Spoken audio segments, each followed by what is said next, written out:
नमस्कार. मी भाऊ तोरसेकर. तुम्ही बघत आहात प्रतिपक्ष.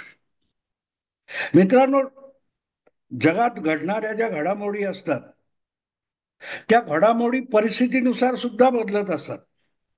त्याच गोष्टी आपल्या समोर नेहमी असतात. पण जेव्हा परिस्थिती बदलते, एक रस्ता आहे, त्या रस्त्यावरून आपण नेहमी ये जा करत असतो.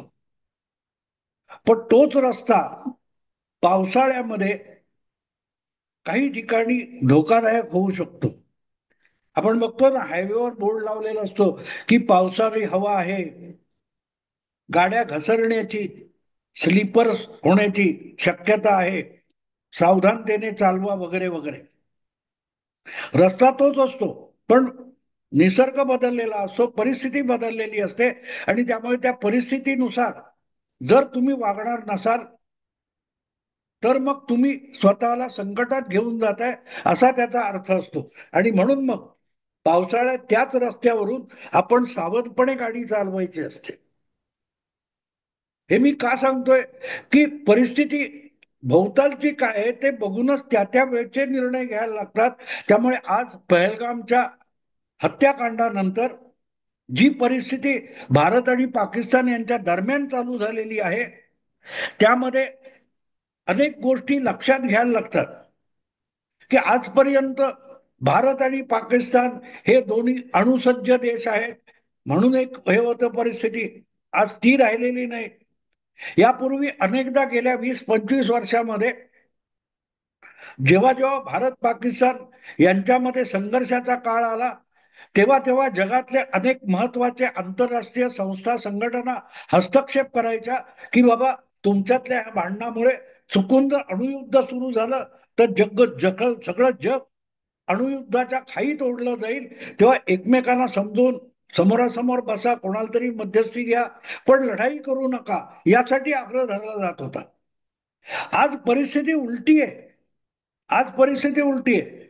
अगदी आपण उरी किंवा पुलवामा या घटना बघितल्या, तरी त्यावेळेला सुद्धा फारसं कोणी भारत पाकिस्तान यांच्यात संघर्ष पेटला तर फार मोठं युद्ध पेटेल असं बोलत नव्हतं. कारण पठाणकोट, युरी किंवा पुलवामा या घटना अशा होत्या की ज्या सैनिकी तळावर हल्ले झालेले होते. यावेळेला परिस्थिती बदलली आहे. आणि नुसती परिस्थिती ही घटनेमुळे बदललेली असं नाही की निरपराध नागरिकांना मारले गेले, एवढ्यापुरतं नाहीये. हिंदू, तुम्ही हिंदू आहात का? तुम्ही नमाज पढून दाखवा, कलमा म्हणून दाखवा, असं म्हणून धर्माच्या नावावर केलेलं हत्याकांड आहे. याची सगळ्या जगाने दखल घेतली आहे. त्यामुळे भारत इतका सडेतोड उत्तर द्यायला, नाही मुंह तोड जबाब द्यायला का तयार झालाय हे जगाला कळतंय. जगाला कळते. आणि अमेरिकेचे अध्यक्ष डोनाल्ड ट्रम्प सुद्धा भारताच्या बाजूने ठामपणे उभं राहणार, हे जगाला माहिती आहे. कारण हे काळ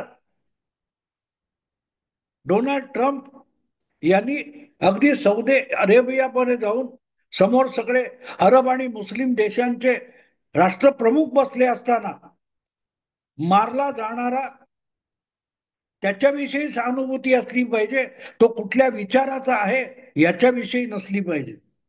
दहशतवाद म्हणजे दहशतवाद असतो. आणि दहशतवादी पशुसारखा वागत असेल तर त्याला पशु म्हणूनच वागणूक दिली पाहिजे आणि त्याला समूळ नष्ट केला पाहिजे, असं ठामपणे बोलणारे डोनाल्ड ट्रम्प आज अमेरिकेचे अध्यक्ष आहेत.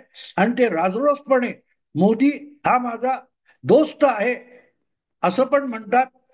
या पार्श्वभूमीवर जी परिस्थिती बदललेली आहे ती लक्षात घ्यायला लागते.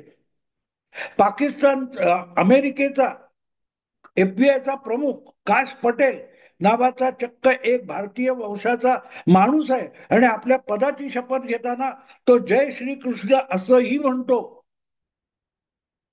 आणि त्याच्या पलीकडची मोठी गोष्ट अशी आहे की जी जन्माने अमेरिकन आहे, वंशाने अमेरिकन आहे, पण स्वतःला हिंदू मानते, अशी तुलसी गब्बार्ड नावाची अमेरिकन राजकीय नेता आज ट्रम्प प्रशासनामध्ये सगळ्या प्रकारच्या गुप्तचर खात्याची प्रमुख आहे. अमेरिकेची जेवढी जेवढी तपास यंत्रणा आहेत, गुप्तचर संस्था आहेत, यांची संचालक म्हणून ट्रम्प यांनी तुलसी गब्बार्डची नेमणूक केलेली आहे. आणि म्हणूनच जगात बाकीचे कोण काय बोलतात ह्या सगळ्या गोष्टी बाजूला ठेवा आणि तुलसी गब्बार्ड जी अमेरिकन हिंदू आहे आणि अमेरिकेच्या सगळ्या गुप्तचर यंत्रणेची सर्वात टॉपची प्रमुख आहे, ती काय पहलगाम नंतर म्हणते याला फार महत्व आहे. तुलसी गब्बार्डचं पहलगाम नंतर आलेलं जे ट्विट आहे सोशल मीडियात, ते अतिशय बोलकं आहे, अतिशय बोलका आहे. हा सरळ सरळ हिंदूंवर झालेला धार्मिक हल्ला आहे आणि त्याला कुठचीही सहानुभूती असता कामा नये, असं जेव्हा तुलसी गब्बार्ड सारखी अमेरिकेच्या शासन यंत्रणेतली एक महत्वाची व्यक्ती बोलते, तेव्हा भारताच्या हातात कुठचं सगळ्यात मोठं अस्त्र आणि शस्त्र आलंय हे लक्षात घेतलं पाहिजे. आणि मग तुम्हाला पाकिस्तान आणि पाकिस्तानचे राज्यकर्ते किंवा पाकिस्तानचे सेनाधिकारी का घाबरलेत त्याचा अर्थ कळू शकतो. याचं कारण असं आहे मित्रांनो की अमेरिकेवर ज्या जुळ्या मनोऱ्यावर हल्ला झाला त्यानंतर राष्ट्रसंघाने कितीही आडमुठेपणा केला तरी त्याला लाथाडून पाकिस्तान अमेरिकेचे तत्कालीन राष्ट्राध्यक्ष जॉर्ज बुश यांनी अफगाणिस्तानवर जबरदस्त हल्ला केला होता. नवे जवळजवळ 15-20 वर्ष त्या अफगाणिस्तानला आपल्या मुठीत ठेवलं होतं. सेना उतरवली होती, रणगाडे उतरवले होते, हवाई हल्ले विमानं वापरलेली होती. अशा अमेरिकेच्या गुप्तचर विभागाची सर्वोच्च अधिकारी व्यक्ती जेव्हा भारतात मारल्या गेलेल्या हिंदूंच्या विषयी सहानुभूतीने बोलते, तेव्हा पाकिस्तानला धडा शिकवण्याच्या दृष्टीने पंतप्रधान मोदी आणि भारतीय सेनेच्या हातात कुठचं मोठं हत्यार आलेलं आहे ते तुम्हाला कळू शकतं. आपण एकटे नाही आहोत, आपण फक्त भारतीय नाही आहोत. अवघ्या जगाला सतावणारा जो जिहादी दहशतवाद आहे तो मुळासकट उखडून काढण्यासाठी भारताला नेतृत्व करायचं आहे. हेच तुलसी गब्बार्ड आपल्या या प्रतिक्रियेतून सांगते आहे. आणि मग त्या दृष्टीने होणाऱ्या हालचाली किंवा जमवाजमव बघितली तर पाकिस्तानला घाम का फुटलेला आहे त्याचं उत्तर मिळू शकतं. तुलसी गब्बार्ड ज्या वेळेला सांगते की पाकिस्तानला धडा शिकवणं हा भारताचा अधिकार आहे, त्यावेळेला ती सांगते की माझी आणि माझ्या हातात असलेली सगळी शक्ती ही भारताच्या समर्थनासाठी, भारतातल्या हिंदूंच्या समर्थनासाठी, जगभरच्या हिंदूंच्या समर्थनासाठी मी उभी करीन हे आश्वासन तुलसी गब्बार्ड देत असते. ही गोष्ट तुम्ही आम्ही लक्षात नाही घेतली तरी पाकिस्तानच्या लक्षात आलेली आहे आणि म्हणून पाकिस्तानला दरदरून घाम फुटलेला आहे. शरद पवारांना काय वाटतं, वडेट्टीवारांना काय वाटतं सोडून द्या, ही चिरकुट माणसं आहेत. तुलसी गब्बार्ड आणि तुलसी गब्बार्डच्या मागे उभी असलेली संपूर्ण अमेरिकन शासन व्यवस्था यांच्या समोर शरद पवार काय म्हणतात, मणिशंकर अय्यर काय म्हणतात, वडेट्टीवार काय म्हणतात, ही चिरकुट माणसं आहेत, चिरकुट. तुलसी गब्बार्डनी नुसती फुंकर घातली तर ही माणसं पाल्या पाचोळ्यासारखी उडून जाऊ शकतात. एवढी ताकद तुलसी गब्बार्ड नावाच्या अमेरिकन हिंदू महिलेच्या हाती एकवटलेली आहे, ज्याच्यामध्ये CIA, FBI, वेगवेगळ्या ज्या अमेरिकेच्या गुप्तचर संघटना आहेत त्यांचे सगळे अधिकार तुलसी गब्बार्डच्या हाती केंद्रित झालेले आहेत. या प्रत्येक यंत्रणेला तुलसी गब्बार्डला रिपोर्ट द्यावा लागतं, रिपोर्ट करावा लागतं. आणि अशी एक अमेरिकन हिंदू महिला, शक्तिशाली महिला, ज्या वेळेला भारताला आणि भारतात शहीद झालेल्या हिंदू लोकांच्या सहानुभूतीसाठी उभी राहते, तेव्हा भारतीय सेनेच्या हाती लाखो हत्तींचं बळ आलेलं असतं.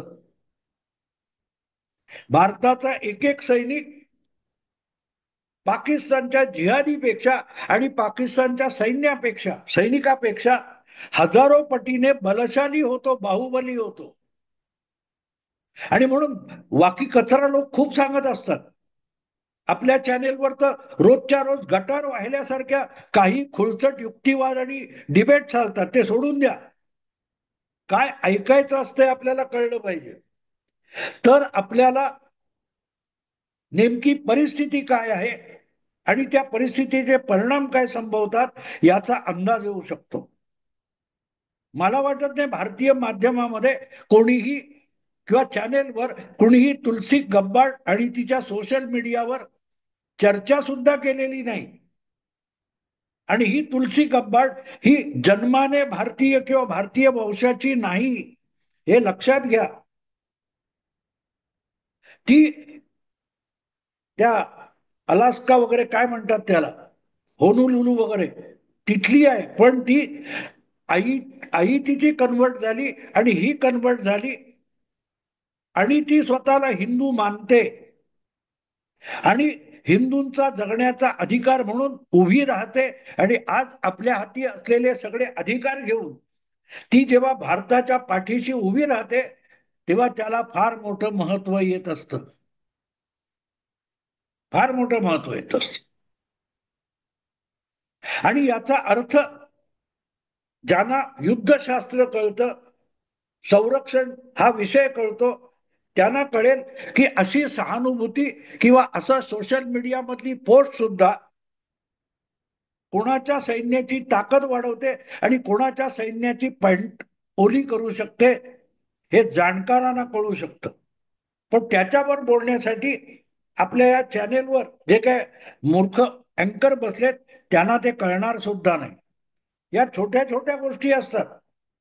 कालच मी एका पाटण्याला आमचा अभिषेक तिवारी आहे, त्याच्याबरोबर त्याच्या चॅनेलवर या सगळ्या घटनाक्रमावर बोलण्यासाठी बसलो होतो. तेव्हा मी त्याला आठवण करून दिली, 2 महिन्यापूर्वी अमेरिकेचे नवे राष्ट्राध्यक्ष डोनाल्ड ट्रम्प यांना कुठल्या तरी पत्रकाराने म्यानमार आणि बांगलादेश इथे जी अस्थिर परिस्थिती निर्माण झालेली आहे, त्यामुळे दक्षिण आशियामध्ये, साऊथ ईस्ट एशियामध्ये काय परिस्थिती निर्माण होईल असा प्रश्न विचारला. तेव्हा ट्रम्प यांनी एका क्षणात उत्तर दिलं की साऊथ ईस्ट एशिया याची काळजी भारताचा पंतप्रधान नरेंद्र मोदी घेईल, तो माझा मित्र आहे, असं ट्रम्प यांनी विना विलंब बेधडक सांगून टाकलं होतं. 2 महिन्यापूर्वी ट्रम्प असं का बोलले की मोदी माझा मित्र आहे आणि मग तो दक्षिण पूर्व आशिया मधल्या सगळ्या परिस्थितीचा निर्णय तो घेईल, समर्थपणे घेईल, ती परिस्थिती मोदी हाताळू शकतो, असं जेव्हा ट्रम्प म्हणतात त्याचा अर्थ आज लागू शकतो. जी परिस्थिती पहलगाम नंतर निर्माण झाली तेव्हा ट्रम्पच्या त्या वक्तव्याचा अर्थ लक्षात येऊ शकतो, घ्यायचा असेल तर. आपल्याकडे मराठीत एक उक्ती आहे ना, गाढवा पुढे गायली गीता, कालचा गोंधळ बरा होता. तेव्हा सांगणारे सांगत असतात, ऐकणाऱ्याला समजून घेण्याची क्षमता असावी लागते आणि तयारी असावी लागते, तरच समोरचा काय म्हणतोय आणि त्याचा आशय किती आहे, त्याचे परिणाम काय संभवतात हे कळू शकतं. मी जे आता ट्रम्पचं तुम्हाला सांगितलं वक्तव्य, हे 2-2.5 महिन्यापूर्वीच आहे. मला पण ही परिस्थिती निर्माण झाली आणि तेव्हा ट्रम्पच्या म्हणण्याचा अर्थ कळला. आणि मग आता जेव्हा ह्या सगळ्या गोष्टी जोडायच्या, तर त्याच्यामध्ये तुलसी गब्बारची पहलगाम नंतर आलेली प्रतिक्रिया सोशल मीडियातली, ट्रम्पचं ते वक्तव्य आणि इतर हालचाली जोडून बघाव्या लागतात. ऑलरेडी श्रीनगरमध्ये इस्रायलची गुप्तचर संस्था मोसादचे काही अधिकारी येऊन पोहोचलेले आहेत. भारताच्या दक्षिणेला डिएगो गार्सिया नावाचा अमेरिकेचा मोठा युद्धतळ आहे. तिथे अमेरिकेची 6 मोठी बॉम्बर्स, कार्पेट बॉम्बिंग करू शकणारी बॉम्बर्स, जी रडारवर सुद्धा शोधून सापडणार नाहीत अशी 6 बॉम्बर्स डिएगो गार्सियावर आधीच आणून तैनात केलेली आहेत. त्यामुळे इराण किंवा येमेन अशा ठिकाणी आपले जे आक्रमक पवित्रे आहेत ते ट्रम्पना राबवायचे आहेत. पण त्याच वेळेला डिएगो गार्सिया मधली अमेरिकेची हवाई दलाची तैनाती आहे, नौदलाची तैनाती आहे, ती भारताला पूरक सुद्धा आहे. या सगळ्या गोष्टी लक्षात घ्यायच्या असतात. तेव्हा आपल्याला कळतं की तुलसी गब्बाड म्हणते त्याचा अर्थ काय. तुलसी गब्बाड फक्त हिंदू आहे म्हणून बोलते असा जर तुमच्या डोक्यात भ्रम असेल तर त्यातून बाहेर पडा. कोणा हिंदुत्ववादी संघटनेने तावातावाने बोलणं आणि तुलसी गब्बाड नावाच्या अमेरिकन हिंदू महिनेने बोलणं यामध्ये फरक आहे. कारण दोघांच्या हाती असलेले अधिकार आणि त्यांच्या हातात असलेली क्षमता याच्यामध्ये जमीन आसमानाचा फरक आहे. इथले आपल्याकडचे हिंदुत्ववादी जितके भारत सरकारला या युद्ध परिस्थितीमध्ये मदत करू शकत नाहीत त्याच्या हजारो पटीने मदत तुलसी गब्बाड सारखी व्यक्ती करू शकते. आणि म्हणून तुलसी गब्बाडच्या त्या सोशल मीडियातल्या पोस्टला अफाट महत्व आहे, अफाट महत्व आहे.